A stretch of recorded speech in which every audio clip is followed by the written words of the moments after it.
Hi, BookTube. I'm back. I'm Lori, and I took a couple of days off, more than a couple of days, and there were several reasons. My grandson was born on Christmas Eve, and then, of course, there was Christmas, and when the Advent Holiday Exchange Project stopped, right at that time, we also experienced a couple of deaths in our family, and one of them required us to go away for a couple of days to a funeral. So then there was New Year's, and it's just a busy time of year, but I really have been thinking about what I wanted to put up in the next couple of days, because I had intended to get them up at the end of the month and just didn't get to record them. So you're going to get probably a lot of videos in the next little while. But we're going to start today with what I read in December, which is disappointingly little, and what I hauled in December, in addition to the Advent Book Exchange.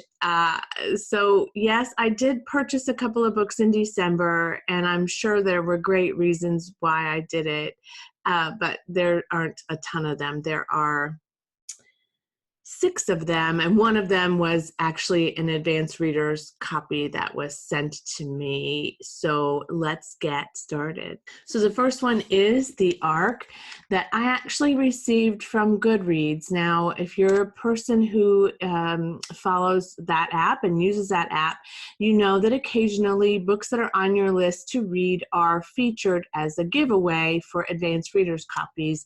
I have won 2 this year in that way, but it is my Dark Vanessa by Kate Elizabeth Russell. Let me get my fingers out of the way. So this one is really dark. It follows a young girl who has a sexual relationship and falls in love with a teacher. And he also falls in love with her. And so it's a pretty, if I do a readathon in the next little while with a taboo subject, book with a taboo subject, this would be perfect. It is a great cover, and I think this is the final cover.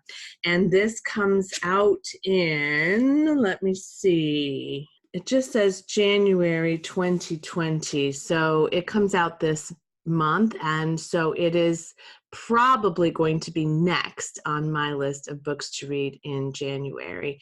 I'm going to put up a TBR. I have a challenge with TBR lists, but I'm going to try to start a TBR again and see if that will pull me up into a more regular habit of reading again, because as you know, I kind of got in a slump and then I kind of got out of the habit. So my Dark Vanessa, lots of good buzz.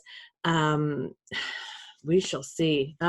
It's probably one of those books you enjoy reading, but yet because the subject matter is what it is, you don't, right? When we went to Williamsburg, Virginia, to Colonial Williamsburg, and we were in the gift shops, a couple of books stood out to each of us. 2 for me in particular, 1 for Lisa. So we picked those up in the month of December.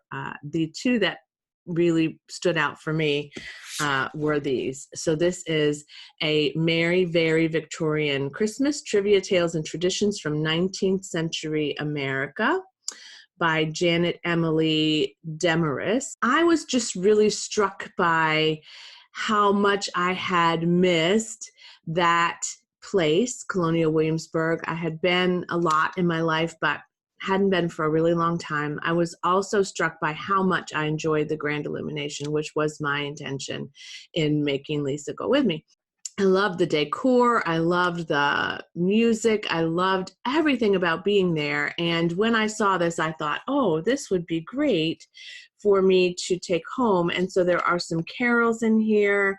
There are some what people ate traditionally in that time period, what the challenges were between England and the United States, and just generally speaking, kind of what happened then and why, what of that tradition and that heritage and that history do we still play with today at Christmas time. And really what I want to do is this Christmas was challenging for me, partly because we went out of town, which I don't think I'll ever do again in that way, and partly because the whole month just flew by. And so I would love to take a more intentional approach to the holiday season next year, as we have done before, but do it a little bit differently. So this is going to help me do that. Then another one I saw at the museums while we were there is, oh, goodness. There we go. Christmas, a biography by Judith Flanders. This one really looks at the real origins of Christmas and the celebrations that we all enjoy. And gosh darn, this dreary, rainy day is wreaking havoc on my lighting. I love this cover. It's like an advent calendar cover in a home. It's neat. And I just, again, think it would be fun. It'll help me prepare for the holidays, maybe next year. And I'll probably start taking a look at it in November so that I can kind of incorporate some of the things that I learned in this book and in the other one for that holiday season. So Christmas is going to come early in some ways next year.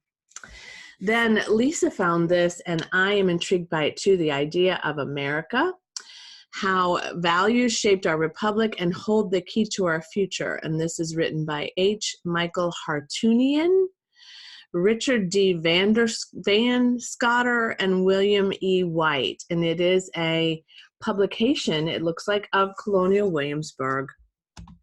And it really does, it says it's a remarkable and invaluable civics lesson for all Americans. But these days, there's a lot happening. And really these days, in the last decade, a lot of things have happened leading up to some hopelessness that a lot of people I know feel on any end of a party line, that we aren't doing this the way we used to do, and that things have shifted so much. And a lot of people blame social media. A lot of people blame the news media. A lot of people blame congressmen and women and the president and presidents. And there's a lot of blame being thrown around, and there's a lot of division. And I think it would be fun to really look at, when we started this whole thing, and that's what was sort of a theme running through our heads when we were in Colonial Williamsburg, and we were taken back in time to the beginning of the revolution, kind of what was the intention of our founding fathers, and what kind of people were they, and what did they hope for in America as it is now, and is it what they hoped for? So I'm hoping that that is what this book is about. We'll see. It does have pictures. It's not a terribly long book.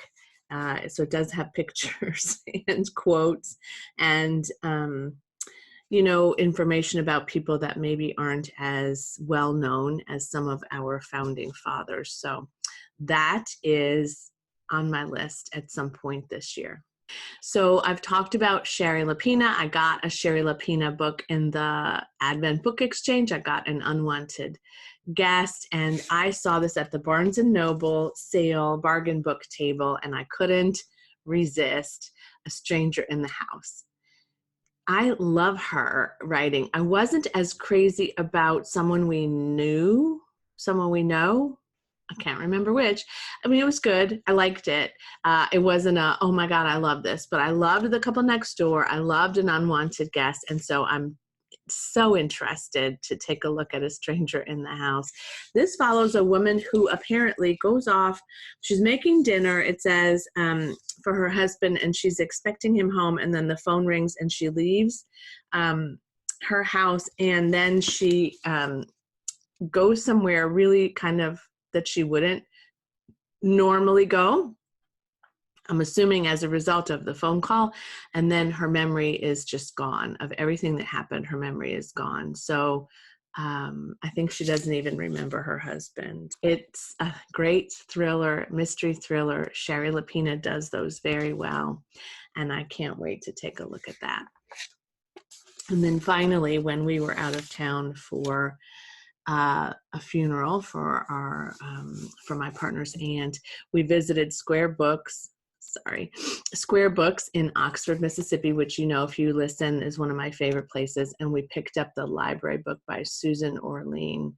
Now, this is nonfiction. I've heard a couple of people talk about this, and I think there's sometimes some confusion about whether this is fiction or nonfiction, but this is nonfiction, and it follows the story of the fire in 1986. I just looked at the date to be sure, in Los Angeles, at the Los Angeles Public Library, a massive fire where thousands and thousands, I'm sorry, more than 1 million books, because the Los Angeles Public Library is pretty big. And it's really an unsolved mystery. And no one knows if it was accidental or intentional. It was a profound loss to that community and just to book lovers everywhere who care about that sort of thing. And Susan Orlean, who was a reporter, I think she was a reporter she's a staff writer at the New Yorker. And she has researched this very well, I understand. I am very intrigued by this, and of course, I love nonfiction that looks at a historical event and tries to bring information in to make more sense of it, or to at least give you a perspective that you might not have had if you hadn't read the book. And so Eric Larson springs to mind in that genre as well. But for me, the fact that it has to do with a library and that tragic fire, it's a must read. So nice copy, happy with it. Can't leave Square Books without a book. Okay, let's talk about what I read in December, and that will be a very short conversation. I will say that a couple of times I have said, I think I'm out of my reading slump, and then I'm not. But again, I think that really had to do with December and what happened in December in so many ways. But in December, I had anticipated that I was going to finish 4 books. But in December, oh, you guys, look, I thought I read more than 1 book in December, but I didn't. I read The Last Letter from Your Lover by Jojo Moyes. That was it. I thought I read 2. I guess I just kept thinking that I would, because I was sure I would finish A Christmas Carol, and I just didn't. I even downloaded it on audio on Scribd, and it didn't. I just couldn't find the time to clear my head. Honestly, December was the month of kind of needing to clear my head and reset a little and think about what I want to do differently in 2020, which is a whole nother video. I talked about this a lot, but The Last Letter from Your Lover by Jojo Moyes was one of my favorites, I would say, of the year. I gave it 5 stars. It is a romance, but I'm not one for a, I don't know how to say this. I like a romance that has a bit of a real deep story about the characters rather than just a focus on the falling in love, if that makes sense. I like it to be well kind of developed, and I like it to be realistic, and I like it to be, I like humorous romances every now and again, and kind of, I don't know, tongue-in-cheek romances. And every now and again, I'm in the mood for that. And of course, I occasionally read a formulaic romance now and again. But this one here's why it was different. It was a historical fiction romance, I would say. And for me, that is a great blend of genres. And it was a bit of a mystery as to what happened to the character in the book, one of the characters in the book, and what happened to both of them essentially for a while, because you got their story, about how they met and about their falling in love and how difficult it was to decide to be together. And then you got the modern day sort of take on it when someone finds a letter that was written, or a series of letters that were written by this couple, or at least by one of them. And so it was delicious. And I like Jojo Moyes a lot in the past, but this really kind of pushed me over the edge into her corner. And I have another book of hers that I've purchased. No, I didn't. I got it in a little free library this year. So I'm going to definitely pop that toward the top of the list too. So I'm going to make some changes next year. And it's still a bit of a work in progress, but I've got a good list of things that I want to focus on. So watch for that. Enjoy these books if you decide to put them on your list. And as always, happy reading and Happy New Year. This is honestly going to be the first video, surprisingly, that goes up for the new year. So Happy New Year. Thanks for watching. Bye.